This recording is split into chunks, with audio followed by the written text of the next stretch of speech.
5 টাকায় গোসল, তাও আবার 200 বছরের পুরানো পুরান ঢাকার ঐতিহ্যবাহী নবাবের পুকুরে। এক টিকিটেই দিনভর চরম উদ্দীপনায় চলে ডুবসাঁতার, সঙ্গে জলকেলি। এমন একটি পুকুর আছে পুরান ঢাকার আহসান মঞ্জিল সংলগ্ন এলাকায়। নবাবী আমলের এই জলাশয় গোলতালাব পুকুর নামে পরিচিত। স্থানীয়রা ডাকে নবাব বাড়ির পুকুর।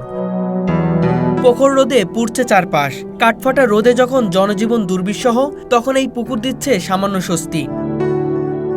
নবাবী পুকুরের চারপাশে ফলমূলের গাছ ঘিরে রয়েছে, যার ফলে প্রচণ্ড তাপপ্রবাহের মাঝেও এর পানি থাকে ঠান্ডা। প্রচণ্ড তাপাদয়ে স্বস্তি পেতে দূর দূরান্ত থেকে গোসলের জন্য আসে অসংখ্য মানুষ। শিশু কিশোর থেকে শুরু করে সব বয়সের মানুষেরা দাপিয়ে বেড়াচ্ছে এই নবাবী পুকুরে। এই পুকুর শহরের কর্মব্যস্ত মানুষকে দিচ্ছে গ্রামের সুনিবিড় শীতল ছোঁয়া, মনে করিয়ে দিচ্ছে দুষ্টু মিষ্টিতে ভরা ছেলেবেলাকে। শত বছর পরেও এই পুকুর এখনো পরিষ্কার পরিচ্ছন্ন। প্রতিদিন শত শত মানুষ গোসল করার পরেও এর পানি টলটলে স্বচ্ছ। এখানে গোসল করতে আসা অনেকেই জানান, ছোটবেলা থেকে এই পুকুরে আসতাম, এখনো একই রকম আছে। পানি ঠান্ডা, পরিষ্কার, শহরের ভিতরে এমন জায়গা আর কোথাও নাই। এখানে আসলেই মনটা ভরে যায়, মনে হয় গ্রামে আছি। 5 টাকায় এত ভালো অভিজ্ঞতা ভাবা যায় না। শহরে কোলাহলে ক্লান্ত মানুষের কাছে এটি যেন এক টুকরো স্বর্গ। এই নবাবী পুকুর শুধু একটি পুকুর নয়, এটি পুরান ঢাকার ঐতিহ্য আর মানুষের আবেগের অংশ।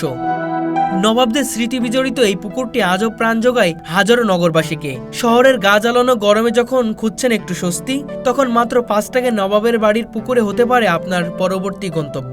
ঐতিহ্যের সঙ্গে এক ফোঁটা শান্তি, এটাই পুরান ঢাকার নবাব বাড়ির পুকুর।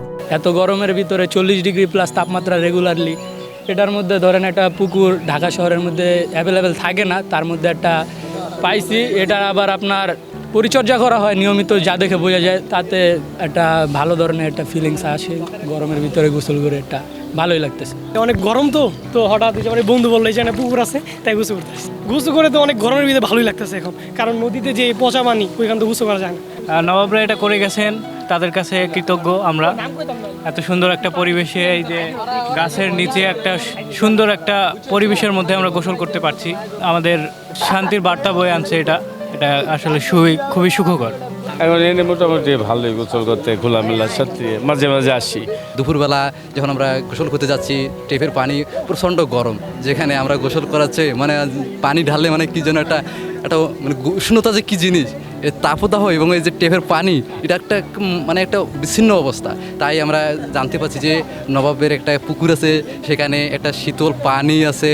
আমরা সেই গিয়া জেনে বড় ভাইদের কাছে জানলাম, জানার পর এখানে আসলাম, এসে দেখতেছি খুবই ভালো লাগতেছে। আসলে পানিটা মানে গ্রামের একটা ফিল পাচ্ছি। এই যে পুরান ঢাকার মধ্যে যে এরকম একটা পরিবেশ আছে, এটা জেনে আমি মানে মুগ্ধকর হয়ে গেছি যে আসলে এরকম পরিবেশ একটা আছে।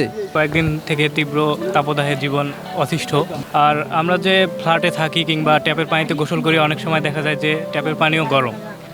সেই পরিবেশ থেকে আসলে এরকম একটা পুকুরে এত শীতল পানিতে গোসল করা, এটা আসলে অত্যন্ত সুখের বার্তা বয়ে আনে এই রাজধানীর বুকে পুরান ঢাকাবাসীদের কাছে।